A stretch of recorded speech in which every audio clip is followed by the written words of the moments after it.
دوست داری کستو لیست بزنن واسه؟ آره کسو گذاشتم واسه لیست زدن دیگه. خب میدونم مثلا دوست داری چند ساعت لیست بزنن؟ بعضی مثلا دیدی 1 ساعت دوست دارم بخورن کسو. تو چی؟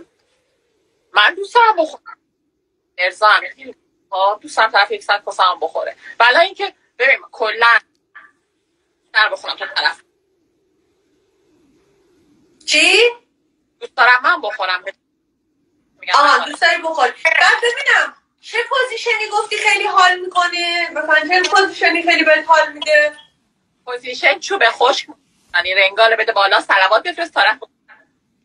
آها بعد یه سوال دیگه، زمانی که مثلا داری سکس میکنی کست داره میذاره بیشتر دوست داری یا کونت داره میذاره؟ کسم هم دوست دارم تو هر جفتشو دوست دارم فرق نمیکنه. یه حالی میده که یه حالی. خب میدونم یعنی هم کست بذاره دوست داری هم کونت بذاره؟ کسم بذاره دوست دارم هم کونم بذاره. کدومو بیشتر ارضا میشی؟ کسم رو دیگه کستو. بعد ببینم وقتی زمانی که آبت داره میاد اینجوری از ایناست که میپاچه اینجوری بیرون یا نه از اینایی که تو خالی میکنی؟ نه تو خالی میکنم نه خالی پول آبمو ندادم قطع کردن آبم.